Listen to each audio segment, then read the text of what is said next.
Revalorisation salariale, à quand la fin de l'attente pour les fonctionnaires? Banamé, qui pour sauver Dieu de la galère? Chers amis internautes, voilà les deux sujets que nous aurons à débattre au cours de ce nouveau numéro de votre émission Les Croqueurs de l'Actu. Pour débattre de ce sujet, deux confrères du groupe de presse Le Benoît Libéré, Gloria Akwaku. Bonjour. Bonjour Akilou. En face de Gloria Akwaku, journaliste au groupe de presse Le Benoît Libéré, le DTV du Benoît Libéré TV, Oscar Medouadoko. Bonjour Akilou et salut aux amis internautes. Merci d'avoir accepté ce rendez-vous de décryptage de l'actualité. Gloria, revalorisation salariale, à quand une bonne nouvelle finalement pour les fonctionnaires? Bon, revalorisation salariale, à quand une bonne nouvelle? Je dirais d'abord que la revalorisation des salaires, du moins, a été un point fort, oui. D'accord, de la campagne du président Patrice Talon en 2021. Cette promesse-là qu'il a faite aux Béninois qui ont vraiment motivé beaucoup à aller aux urnes pour lui. Et cette promesse-là qui depuis longtemps n'a pas encore été tenue, beaucoup de Béninois espèrent parce que chaque matin quand ils se réveillent pour aller au boulot, ils se disent bon, dans peu de temps, on va augmenter le salaire. C'est normal parce que la promesse est une dette. Bon, c'est dans ça on était quand la cherté de la vie aussi s'est ajoutée. Et c'est de là l'espoir augmenté. Et jusqu'à présent, on espère toujours que le président Patrice Talon fasse quelque chose. On en était là quand William, le porte-parole du gouvernement, est sorti il n'y a pas longtemps pour annoncer que bon, ce sera aussi pour bientôt. Ils ont fin décembre en attendant le vote des budgets de l'année au niveau de chaque ministère. Donc, on espère toujours que la bonne nouvelle sortira, voilà. Comme le petit oiseau du chapeau. Voilà, mais quand l'espoir devient de trop, finalement, on se dit, bon, on verra bien. Bon, merci. Oscar, fin novembre, et puis maintenant, vote du budget. Est-ce que ce n'est pas une promesse au calendrier grec? Bon, ce n'est pas une promesse au calendrier grec, mais les Béninois vont devoir attendre jusqu'à un moment donné. Parce que actuellement, les ministres de notre pays défilent à l'Assemblée nationale pour défendre leur budget sectoriel. Oui. Et puis, après leur tour, ce sera le vote du budget général du pays. Et donc, ça va être après cette étape que probablement, ils vont commencer à parler de la revalorisation des salaires, peut-être en janvier 2023. La mise en application. De la mise en application. Et là encore, il y a la nouvelle mandature des députés à l'Assemblée nationale qui va s'ajouter, qui vont prendre fonction. Et donc, je pense que probablement, on va devoir espérer la revalorisation des salaires pour le mois de février probablement. Mais il faut ajouter que il y a la COVID-19 qui a fait que les produits de première nécessité ont augmenté de prix. Et donc, c'est le moment de dire au chef de l'État de respecter réellement cette promesse qu'il a faite au peuple béninois lors de sa campagne.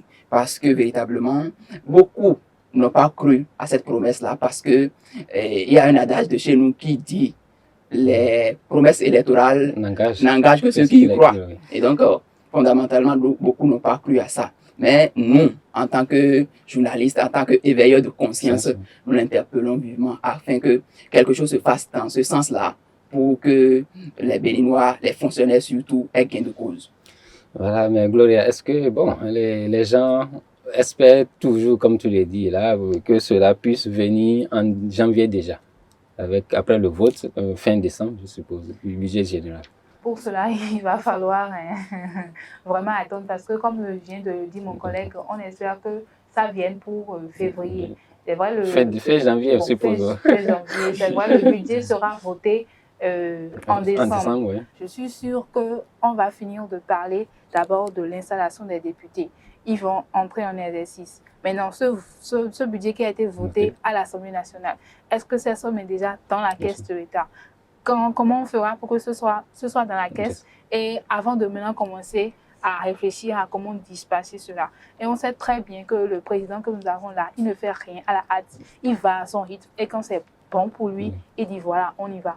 Donc, espérer que ça vienne en janvier, moi, je suis sûre que on va espérer pour rien. Donc, espérons que ça vienne bon, disons les 3 premiers mois, mais les 6 premiers mois de 2023. Ouais. Mais en janvier 2023, ça, c'est pas tout. Ça, c'est pas une bonne nouvelle pour les fonctionnaires. De toutes les Donc, il façons, va falloir se rendre à l'évidence en fonction du régime qui est en place. Voilà. Ok. de toutes les façons, l'a rappelé tout à l'heure, le porte-parole peut encore revenir et nous informer de ce qui en serait plus de précision. Et aussi, le président Patrice Talon, il a une façon de faire les choses que fondamentalement moi j'apprécie.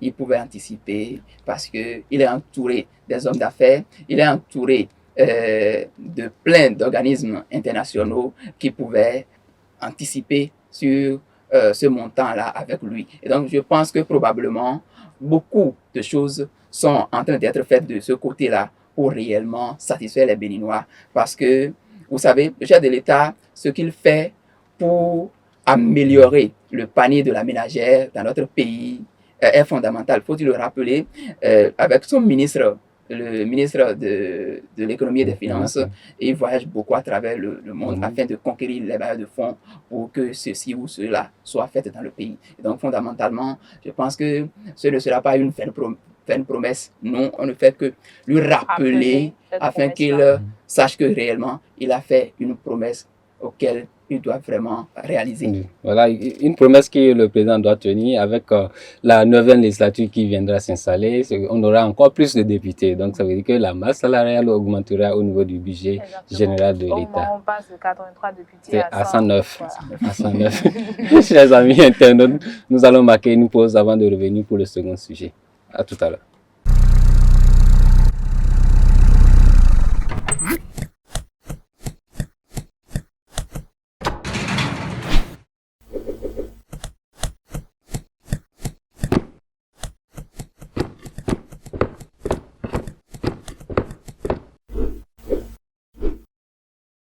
Nous sommes de retour pour le second sujet. Banamé, qui peut sauver Dieu de la galère? Voilà, Oscar. De répétition en répétition, cotisation par-ci, cotisation par-là. Qu'est-ce qui arrive à Dieu de Banamé? Qui peut sauver Dieu de Banamé? Je pense qu'il n'y a que ses fidèles pour la sauver parce que aujourd'hui, ses fidèles croient en elle. Et donc, si vous croyez en quelque chose, prenez les dispositions nécessaires pour satisfaire cette personne-là. Et je pense que il y en a qui vont chez elle, elle prie. Donc, si fondamentalement, elle fait cette démarche-là en tant que Dagbo pour ces personnes-là, ces personnes doivent être à même de pouvoir gérer ce qu'on doit gérer au sein de l'Église pour que les choses marchent pour le bien-être et le bon fonctionnement de l'Église.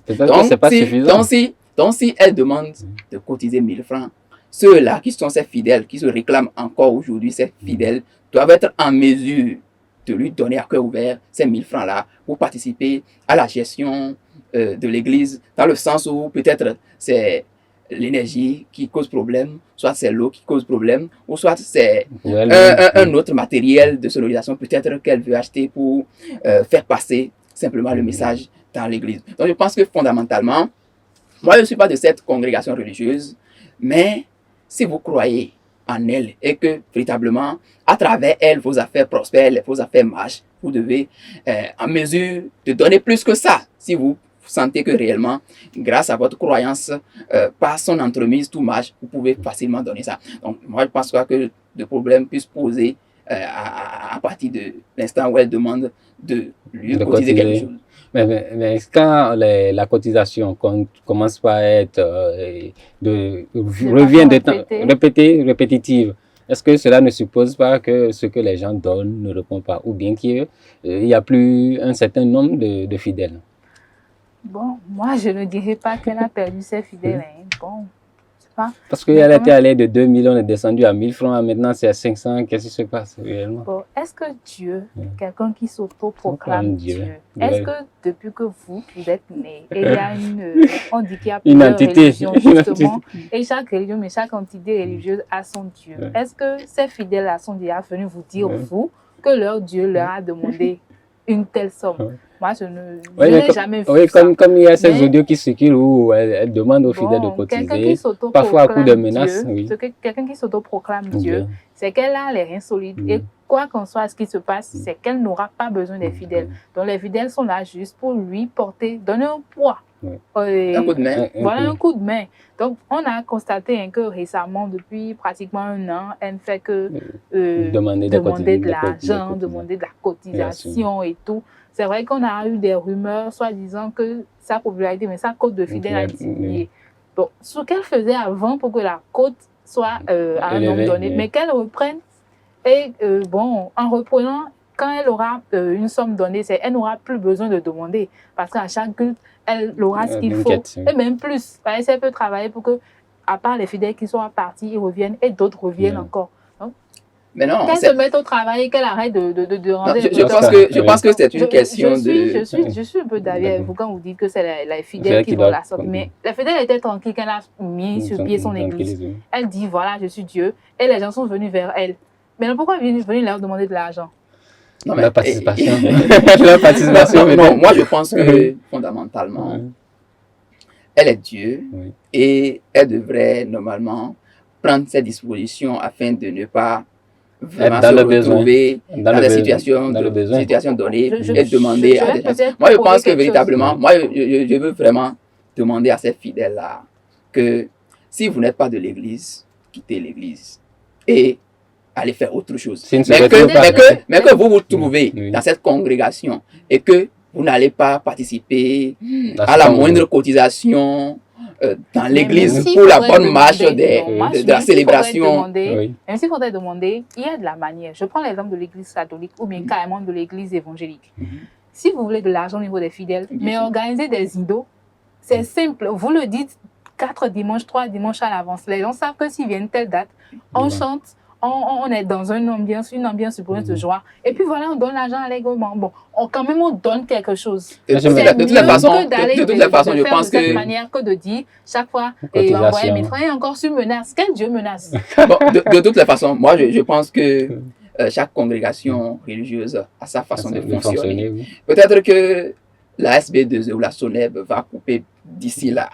Et elle n'a pas la possibilité de payer avant que ces agents-là ne viennent. Et donc, je pense qu'elle peut solliciter ses fidèles de réagir ou d'agir dans le temps afin qu'elle gère cette situation-là au plus vite. Parce que tu donnes tout à l'heure l'exemple de Zido, que les gens peuvent être avertis à quelques semaines à l'avance.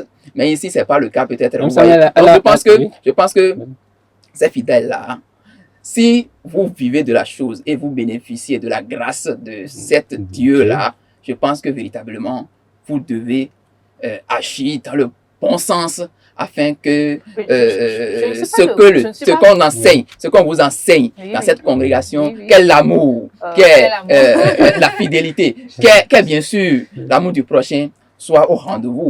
Donc, donner le bon exemple autour de vous n'est pas un problème. Donc, votre Dieu vous demande de donner 500, donner 1000 francs. Je pense que le problème puisse se poser ou ils ne vont pas dire, ils ne vont pas payer. Je suis contre le fait la manière dont elle demande l'argent. Je suis contre la manière dont elle demande. Les menaces ou bien quoi? Mais oui, je suis contre la manière et non le fait qu'elle demande de l'argent. Elle peut demander de l'argent à ses fidèles parce que tout le temps, c'est eux qui font sa congrégation. Mais demander avec de la manière. Pourquoi aller sur les réseaux sociaux?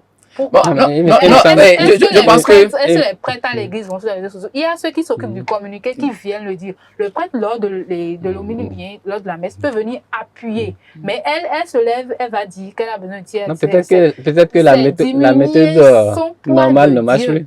Bon, moi, la méthode normale ne marche plus. Elle a fait pendant les messes, ça n'a plus marché, donc elle a besoin de passer aux menaces. Peut-être que le chargé de la communication qui devait faire le travail n'est pas juste à côté. Donc, elle pense que envoyer un SMS à quelqu'un pour l'informer directement ferait le poids. Mais il a un jeu. Derrière les gens qui ne sont pas trop avec cette congrégation-là, ils prennent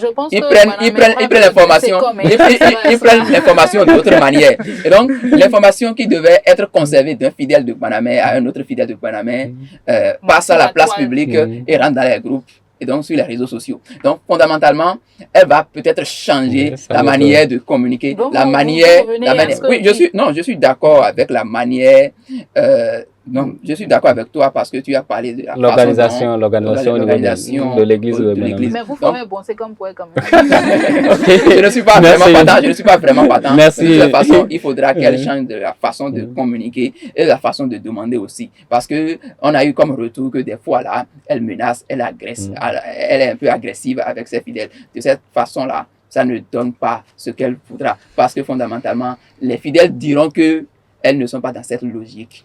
Ok, merci chers invités d'avoir participé à cette émission et d'avoir débattu par rapport à ces sujets intéressants-là. Nous allons nous donner le rendez-vous pour le prochain numéro. Merci. À la prochaine.